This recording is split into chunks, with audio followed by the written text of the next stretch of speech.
Hello दोस्तों, नमस्कार, राम राम, आदाब, सत श्री अकाल, सुस्वागतम। एक बार फिर मैं आप सभी का हार्दिक स्वागत करता हूं, अभिनंदन करता हूं आपके अपने online educational platform education board पर, जहां पे हम बात कर रहे थे हरियाणा जीके के बारे में। हम दो पार्ट कवर कर चुके हैं, जिसमें हम हरियाणा के इतिहास में दो पार्ट हमारे कवर हो चुके हैं, जिसमें प्राचीन हरियाणा का इतिहास पढ़ चुके हैं, जिसमें हमने इतिहास के स्रोत कवर कर लिए थे। सिंधु घाटी सभ्यता पढ़ी थी, सीसवाड़ सभ्यता, हाकड़ा संस्कृति, और उसके बाद हमने वैदिक काल, गुप्त काल, गुप्तोत्तर काल के बारे में कवर किया था। उसके बाद आपको मध्यकालीन हरियाणा का इतिहास भी कल की क्लास में मैंने पूरा कवर करवा दिया, जिसमें हम बात कर चुके थे महमूद गजनवी के बारे में। तराइन के युद्धों की कहानी को हम पढ़ चुके थे, जिसमें आपको पृथ्वीराज के प्रेम कहानी के बारे में बताया गया था। और उसके बाद आपको मोहम्मद गौरी के बारे में बताया गया, वही मोहम्मद गौरी जिसके 4 गुलाम, और उन्हीं चारों गुलामों में से एक गुलाम जिसका नाम था कुतुबुद्दीन ऐबक, और उसी कुतुबुद्दीन ऐबक के द्वारा दिल्ली सल्तनत की स्थापना की जाती है। और यही दिल्ली सल्तनत जो कि 1206 में स्थापित हुई, और 1206 से लेकर 1526 तक, जिसमें 5 वंशों ने राज किया था। 1526 में मैंने आपको पढ़ाया था पानीपत का पहला युद्ध, और वहां से हमने शुरुआत की थी हरियाणा और मुगल साम्राज्य की, जिसमें मुगलों ने शासन किया। और 1707 में मुगलों का छठा और अंतिम प्रभावी शासक, जिसका नाम था औरंगजेब, या जिसे आप लोग जिंदा पीर के नाम से जानते हैं, उसकी कहानी को हम डिस्कस कर चुके थे। और मैंने बताया था अगर औरंगजेब से क्वेश्चन आएगा तो आपसे पूछा जाएगा सिर्फ और सिर्फ सतनामियों का विद्रोह कहाँ पर हुआ, किसने किया था, तो ये क्वेश्चन हमारे लिए इंपॉर्टेंट थे। कल की क्लास में हम मेजर पार्ट जो था हमारा वो कवर कर चुके थे। आज की क्लास में हम एक तो बात करेंगे बंदा बहादुर बैरागी के बारे में, और दूसरा हम बात करेंगे पानीपत के तीसरे युद्ध। मैंने पानीपत की 2 लड़ाइयाँ आपको पढ़ा दी, जिसमें पहला युद्ध 21 अप्रैल 1526 को लड़ा गया। दूसरा जो युद्ध है ये 5 नवंबर 1556 को हेमू और अकबर के बीच लड़ा गया था। आज की क्लास में हम बात करेंगे कि नादिर शाह का एक तो आक्रमण हुआ था उस बारे में, और साथ के साथ हम कवर करेंगे पानीपत का तीसरा युद्ध, जो कि 14 जनवरी 1761 को लड़ा गया था। ये 3 टॉपिक हम आज की क्लास में कवर करेंगे। तो चलिए शुरुआत करते हैं हम आज की अपनी क्लास की, जिसमें हम सबसे पहले डिस्कस करते हैं बंदा सिंह बहादुर को, या बंदा बहादुर बैरागी के नाम से जिस व्यक्ति को आप लोग जानते हैं उसको हम कवर करते हैं। चलिए, आधुनिक हरियाणा का इतिहास भी हमारा शुरू हो जाएगा, तो इसमें हम सबसे पहले बात कर लेते हैं बंदा बहादुर की।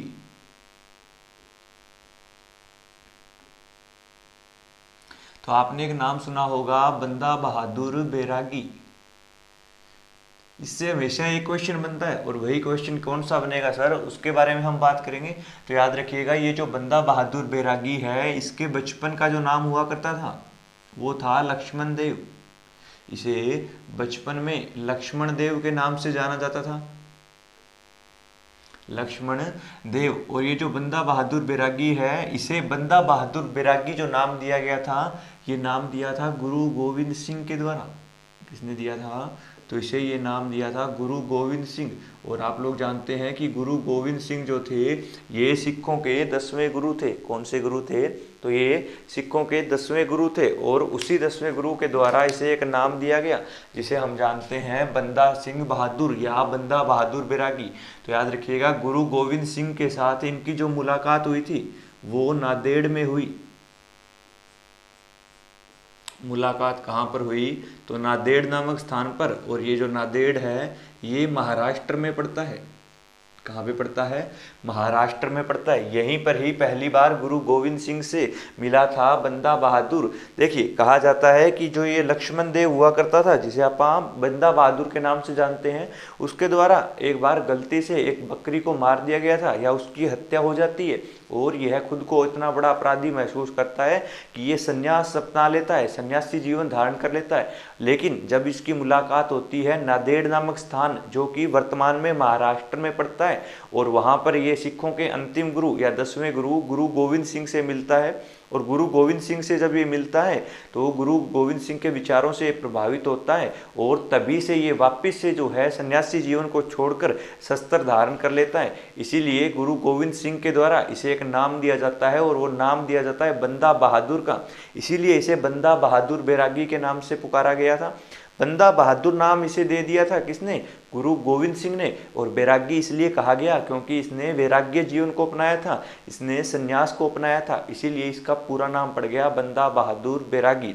तो इसी के बारे में हम बात करेंगे। इससे क्वेश्चन पूछा जाएगा, एक तो इसके बचपन का नाम लक्ष्मण देव, गुरु गोविंद सिंह ने इसे बंदा बहादुर नाम दिया। मुलाकात कहाँ हुई? नांदेड़ महाराष्ट्र में। और याद रखिएगा, जब गुरु गोविंद सिंह की मृत्यु हुई तो उसके बाद में बंदा बहादुर बैरागी ने सिखों की सेना का नेतृत्व किया।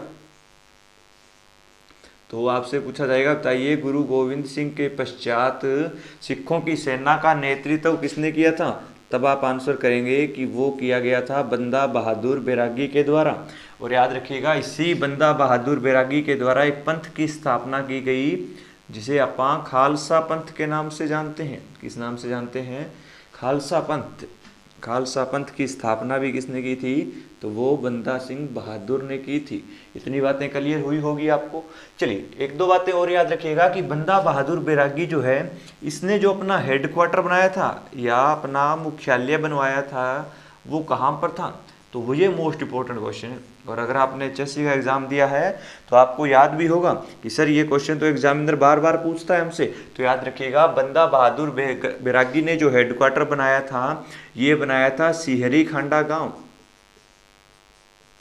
कौन सा गांव? सिहरी खांडा गांव। और ये जो सिहरी खांडा गांव है, ये हरियाणा के सोनीपत जिले में पड़ता है, जिसे आप लोग सोनप्रस्थ के नाम से पहले जानते थे। सिहरी खांडा गांव जो कि रोहतक से 30 किलोमीटर की दूरी पर स्थित है, इसे ही हेडक्वार्टर बनाया गया बंदा बहादुर बैरागी के द्वारा। और कई बार आपसे पूछा जाता है, बताइए बंदा बहादुर बैरागी की राजधानी कौन सी हुआ करती थी? तो आप आंसर करिएगा कि इसकी जो राजधानी है वो हुआ करती थी लोहागढ़। कौन सी हुआ करती थी? लोहागढ़ हुआ करती थी। और ये जो लोहागढ़ है ये हरियाणा के यमुनानगर जिले में पड़ता है। तो तीनों के तीनों महत्वपूर्ण क्वेश्चन रहेंगे। आपसे पूछा जाएगा, बताइए कि महाराष्ट्र के नांदेड़ नामक स्थान पर बंदा बहादुर बैरागी की मुलाकात किससे हुई? आंसर करिएगा गुरु गोविंद सिंह से। दूसरा क्वेश्चन पूछा जाएगा, बताइए खालसा पंथ की स्थापना किसने की थी? तब भी आप आंसर करिएगा कि बंदा बहादुर बैरागी। मोस्ट इंपॉर्टेंट क्वेश्चन बनेगा आपका सिहरी खांडा गांव से। और आपसे पूछा जाएगा, सिहरी खांडा गांव वर्तमान में कहां पर पड़ता है? तो सोनीपत में पड़ता है। आपसे यह भी पूछा जा सकता है कि रोहतक से कितने किलोमीटर की दूरी पर स्थित है ये गांव? तो 30 किलोमीटर की दूरी पर स्थित है आपका सिहरी खांडा गांव। किससे? रोहतक से। लास्ट क्वेश्चन याद रखिएगा कि इसकी जो राजधानी थी, इसकी जो कैपिटल हुआ करती थी, वो इसने कौन सी बनाई थी? तब आप आंसर करिएगा कि लोहागढ़, जो कि वर्तमान यमुनानगर में पड़ती है, उसे इसने अपनी राजधानी बनाया था। और याद रखिएगा, ये जो बंदा बहादुर बैरागी है, इसे मरवाने का जो काम किया था वो किया गया था गल्ले बादशाह, जिसका नाम था फर्रुखशियर। तो याद रखिएगा, फर्रुखशियर ने इसे मरवा दिया। फर्रुखशियर ये वही व्यक्ति है जो कि आगे चलकर शासक बनता है। फर्रुखशियर, जिसे आप लोग घृणित कायर के नाम से जानते हो। और याद रखिएगा, इसी फर्रुखशियर ने इसे मरवाया था 1716 ईस्वी में। कब मरवाया था? 1716 ईस्वी में। और फर्रुखशियर का नाम आया है, तो याद रखिएगा, इसी फर्रुखशियर का एक नवाब हुआ करता था, एक नवाब फौजदार खान। नवाब फौजदार खान। और याद रखिएगा, इसी नवाब फौजदार खान के द्वारा जो है फर्रुखनगर की स्थापना की गई थी। किसकी स्थापना की गई थी? फर्रुखनगर की स्थापना। और इसी ने फर्रुखनगर की स्थापना की थी बादशाह फर्रुखशियर के नाम पर। और याद रखिएगा, ये जो फर्रुखनगर है, यहाँ से क्वेश्चन बनेगा कि हरियाणा की अष्टभुज आकृति वाला शहर है ये। अष्टभुज आकृति वाला शहर भी अगर आपसे पूछा जाए तो वो रहेगा हमारा फर्रुखशियर। और याद रखिएगा, इसी नवाब फौजदार खान के द्वारा बनाया गया था शीश महल, जो कि हरियाणा के गुरुग्राम जिले में पड़ता है। तो तीनों के तीनों क्वेश्चन इंपॉर्टेंट रहेंगे। और याद रखिएगा, यही फर्रुखशियर कहलाता है घृणित बादशाह या घृणित कायर। इतनी बातें क्लियर हुई होगी कि बंदा सिंह बहादुर बैरागी को किसने मरवाया था, तो बादशाह फर्रुखशियर ने। कब? 1716 ईस्वी में। याद रखिएगा कि जो फर्रुखशियर है इसे घृणित कायर के नाम से जाना जाता है। इसी फर्रुखशियर का एक नवाब फौजदार खान नाम का एक व्यक्ति हुआ करता था, जिसने हरियाणा के गुरुग्राम जिले में फर्रुखनगर को बसाया था। किसके नाम पर? बादशाह फर्रुखशियर के नाम पर। और ये जो फर्रुखनगर है आपका, ये फर्रुखनगर हरियाणा का अष्टभुजाकृति वाला शहर है। तो आपसे ये भी क्वेश्चन पूछा जाएगा कि हरियाणा का एकमात्र ऐसा शहर जो अष्टभुजाकृति का है। अष्टभुज तो आप लोग जानते हो, जिसकी 8 भुजाएं होंगी, तो यह अष्टभुजाकृति वाला शहर है आपका फर्रुखनगर। और याद रखिएगा शीश महल की स्थापना भी किसने की थी? फर्रुखशियर के नाम पर ही की गई थी, नवाब फौजदार खान के द्वारा। चलिए अब हम बात करते हैं करनाल के युद्ध की, या हम बात करेंगे नादिर शाह का आक्रमण।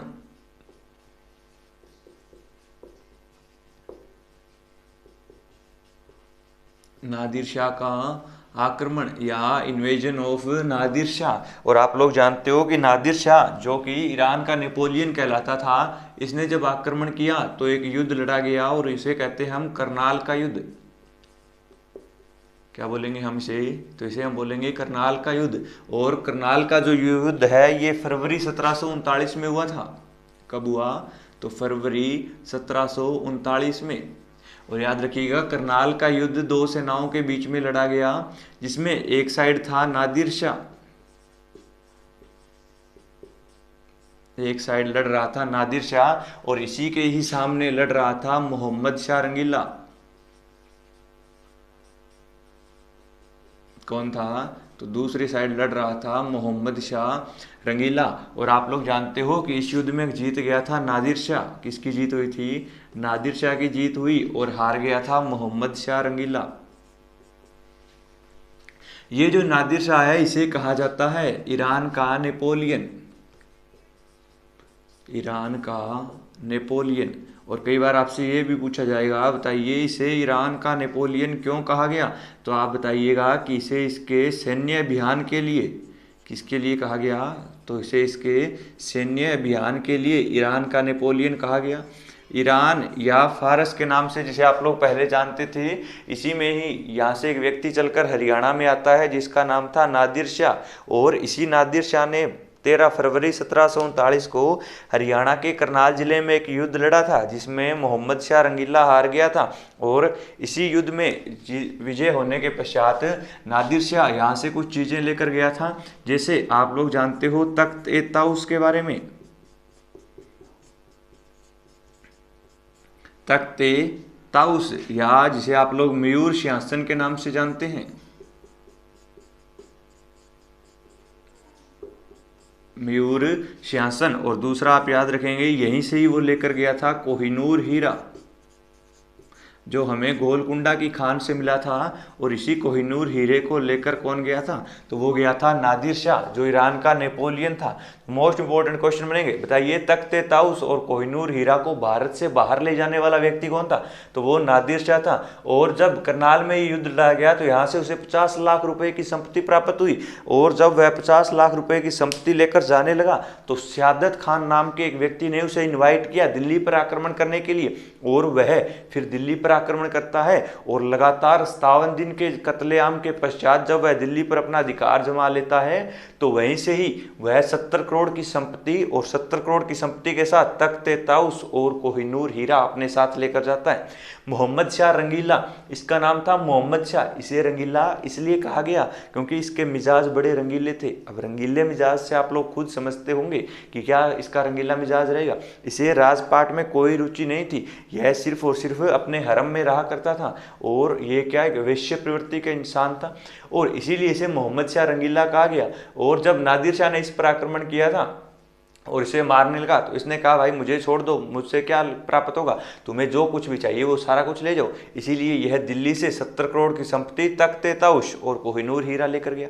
क्वेश्चन अगर एग्जामिनर पूछेगा तो क्या पूछेगा? करनाल का युद्ध कब हुआ? फरवरी 1739 में। दूसरा पूछेगा किस किस के बीच हुआ, नादिर शाह और मोहम्मद शाह रंगीला। नादिर शाह क्या क्या लेकर गया, तो 70 करोड़ की संपत्ति लेकर गया, दूसरा कोहिनूर हीरा लेकर गया, और तीसरा तख्ते ताउश लेकर गया, जिसे आप मयूर सिंहासन के नाम से जानते हैं, जिसका निर्माण किसने करवाया था, शाहजहां ने करवाया था। तो ये था हमारा नादिर शाह का आक्रमण, मोस्ट इंपोर्टेंट हमारा ये रहेगा। और याद रखिएगा ये जो नादिर शाह है, इसी नादिर शाह का एक बेटा आएगा आगे चलकर, जिसे आप जानेंगे अहमद शाह अब्दाली के नाम से। किस नाम से जानेंगे, इसे हम जानेंगे आगे अहमद शाह अब्दाली के नाम से। और आपने पढ़ा होगा कि ये अहमद शाह अब्दाली ही लड़ता है पानीपत का तीसरा युद्ध। तो अब हम बात करेंगे पानीपत के तीसरे युद्ध के बारे में। इतनी कहानी आपको क्लियर हो चुकी होगी, फटाफट से छापा मारिए। फिर आप बात करते हैं थर्ड बैटल ऑफ पानीपत या पानीपत की तीसरी लड़ाई, जो 14 जनवरी 1761 को लड़ी गई थी, उसके बारे में हम बात करेंगे। चलिए छाप लिया होगा आपने। अब हम बात करते हैं पानीपत का तीसरा युद्ध।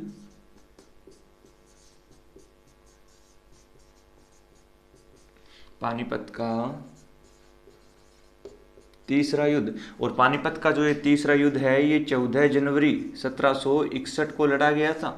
और याद रखिएगा 14 जनवरी 1761 को ये युद्ध लड़ा गया हरियाणा के पानीपत जिले में पड़ने वाले कालाअंब नामक स्थान पर। कहाँ पे लड़ा गया, कालाअंब नामक स्थान। कालाअंब दो हैं, एक तो कालाअंब क्षेत्र पूछेगा आपसे और एक पूछेगा कालाअंब स्मारक। तो कालाअंब जो स्मारक है ये पानीपत में है, और कालाअंब क्षेत्र पूछे तो वो अम्बाड़ा में है, जहां से मारकंडा नदी हरियाणा में प्रवेश करती है।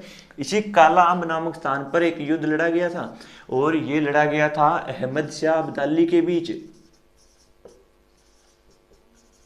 अहमद शाह अब्दाली के बीच, और दूसरी साइड जो लड़ रहे थे वो थे मराठे।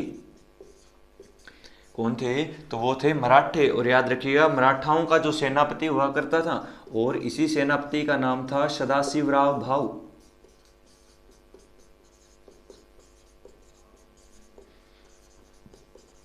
सदाशिवराव भाऊ, ये सदाशिवराव भाऊ वही है जिसका नाम आपने पहले भी सुन रखा है। कब, जब मैंने आपको हर्षवर्धन के बारे में पढ़ाया था।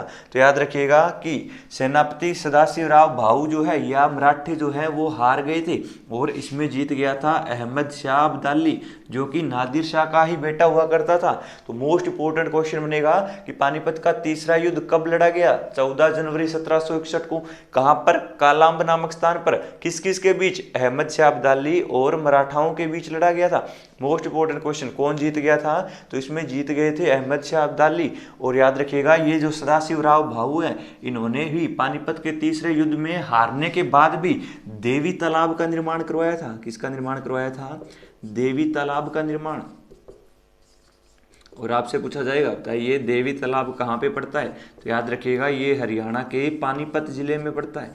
एक तो आपसे पूछा जाता है देवी तालाब के बारे में, और एक क्वेश्चन आपसे पूछा जाता है रानी तालाब के बारे में। तो देवी तालाब जो है ये पानीपत में है, देवी तालाब जो है ये पानीपत में है, और रानी तालाब जो है ये जींद में पड़ता है। तो ये था पानीपत का तीसरा युद्ध, जो 14 जनवरी 1761 को लड़ा गया था।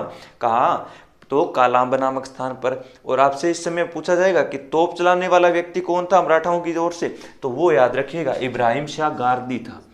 मराठाओं का जो तोपची था वो था इब्राहिम शाह गारदी। इब्राहिम शाह गारदी था। चलिए आज की क्लास में हमने तीनों महत्वपूर्ण टॉपिक कवर कर लिए। मैंने आपको तीनों पानीपत के युद्ध पढ़ा दिए। जाहिर सी बात है या तो क्वेश्चन पूछा जाएगा तराइन के युद्धों से, या फिर वो क्वेश्चन आपसे जो पूछेगा उसमें वो बात करेगा किसके बारे में, पानीपत के युद्धों में। 5 हमारे युद्ध हैं, 5 युद्ध में से आपको एक क्वेश्चन जाहिर सी बात है एग्जाम में देखने को मिलेगा। मैंने पढ़ाया था तराइन का युद्ध 1191 में और दूसरा युद्ध 1192 ईस्वी में। पानीपत का पहला युद्ध लड़ा गया था 21 अप्रैल 1526 को। किस किस के बीच में, तो बाबर के बीच में और इब्राहिम लोदी के बीच में लड़ा गया था। पानीपत का दूसरा युद्ध 5 नवंबर 1556 को लड़ा गया था, जिसमें एक साइड था अकबर और अकबर का सेनापति या संरक्षण करता था बैरम खान। दूसरी साइड था हरियाणा के रेवाड़ी जिले से संबंध रखने वाला एक नमक व्यापारी, जिसे आप लोग हेमू या हेमचंद्र विक्रमादित्य के नाम से जानते हो। 7 अक्टूबर 1556 को दिल्ली सल्तनत की गद्दी पर बैठा था। उसी की जो हवेली हुआ करती थी वो कुतुबपुरा रेवाड़ी में हुआ करती थी, और उसी हेमू का एक मकबरा बनाया गया था। आप वो हमें बताएंगे कि हेमू का मकबरा किस नेशनल हाईवे पे पड़ता है और हेमू का मकबरा किस जिले में पड़ता है, ये आप हमें कमेंट करके बताएंगे। चलिए, आज की क्लास में मैंने आपको पढ़ाया बंदा बहादुर के बारे में, जिससे 2 क्वेश्चन इंपॉर्टेंट है। एक तो नांदेड़ महाराष्ट्र वाला, दूसरा आपसे पूछेगा उसका हेडक्वार्टर, क्योंकि वो हेडक्वार्टर जो था जहाँ से उसकी सारी सैन्य गतिविधियां कंट्रोल की जाती थी वो हरियाणा में बनाया गया, सोनीपत जिले में, जिसे आप स्वर्ण नगरी या सोनप्रस्थ के नाम से जानते हैं, वहां पर बनाया गया था। और वहीं पर पड़ने वाले एक सिहरी खांडा गांव में बनाया गया। दूसरा क्वेश्चन आप याद रखिएगा, इसकी राजधानी आपसे पूछ सकता है, तो इसकी जो राजधानी थी ये लोहागढ़ थी, और लोहागढ़ कहाँ पे है, यमुनानगर में है। फर्रुखशेर के बारे में याद रखिएगा, फर्रुखशेर ने इसे मरवाया था। और याद रखिए, फर्रुखनगर हरियाणा का एकमात्र ऐसा शहर जिसकी आकृति अष्टभुजाकार है, अष्टभुज आकृति वाला शहर कहा जाता है। नादिर शाह का आक्रमण बढ़ा दिया गया, करनाल का युद्ध हुआ, करनाल में लड़ाई हुई, इसीलिए इसे बोल दिया गया करनाल का युद्ध, जो फरवरी 1739 को हुआ था। कौन जीता कौन हारा सारा कुछ बता दिया गया है। और लास्ट में मोस्ट इंपॉर्टेंट बनेगा पानीपत का तीसरा युद्ध। और जो नई चीज आपको याद रखनी है वो ये है, कई बार एग्जामिनर आपसे ये पूछेगा, बताइए कालाअंब नामक स्थान कहाँ पर है, तो मैंने बता दिया कालाअंब क्षेत्र पूछे तो अम्बाड़ा आंसर करिएगा, क्योंकि कालाअंब नामक स्थान से मारकंडा नदी प्रवेश करती है हरियाणा में, जो अम्बाला में पड़ता है। ये कालाअंब है, ये जो है हमारा कहाँ पे है, पानीपत में। और याद रखिए, कालाअंब इसीलिए कहा गया कि जब अहमद शाह अब्दाली, जिसे दुर्रे दुरानी के नाम से हम जानते हैं, इसी ने जब मराठाओं के साथ लड़ाई की थी, तो पानीपत में कहा जाता है एक आम का पेड़ था, और जब मराठाओं का वहां पर इतना अधिक खून बहाया गया कि उनके मराठाओं के खून से जो है वो पेड़ क्या हो गया, लाल हो गया। और जब खून है जो सूख जाता है तो इसका रंग कैसा हो जाता है, काला हो जाता है, इसीलिए इसे कहा गया कालाअंब नामक स्थान। और इन्हीं लोगों की जब मृत्यु हुई तो इसी कालाअंब को अभी वर्तमान में वार हीरो मेमोरियल बना दिया गया है। क्या बना दिया गया है इसे, तो इसे बना दिया गया है वार हीरो मेमोरियल। तो ये भी आपको याद रखना है कि वार हीरो मेमोरियल कहाँ पे है या कहाँ बनाया जा रहा है। तो याद रखिएगा, वार हीरो मेमोरियल बनाया जा रहा है कहाँ पे, पानीपत में। इसी कालाअंब क्षेत्र को वार हीरो मेमोरियल बना दिया गया। आज की हमारी क्लास यहीं पे समाप्त होती है। कल की क्लास में हम बात करेंगे आगे के बारे में, आगे की जो कहानी है, और कल की क्लास में हमारा शुरू हो जाएगा आधुनिक हरियाणा का इतिहास का टॉपिक। तो हमने 2 जो हमारे मेजर पार्ट थे वो कवर कर लिए, और कल की क्लास में हम आधुनिक हरियाणा का इतिहास कवर करेंगे। और उसी के पश्चात जैसे ही आधुनिक हरियाणा की हिस्ट्री कवर होती है, हम बात करेंगे आगे राइज ऑफ हरियाणा स्टेट या हरियाणा राज्य का उदय किस प्रकार हुआ। चलिए दोस्तों, आज के लिए इतना ही। कल की क्लास में फिर से मुलाकात होगी इसी वक्त। तब तक के लिए बने रहिए और पढ़ते रहिए। चैनल को लाइक शेयर सब्सक्राइब जरूर करें। धन्यवाद।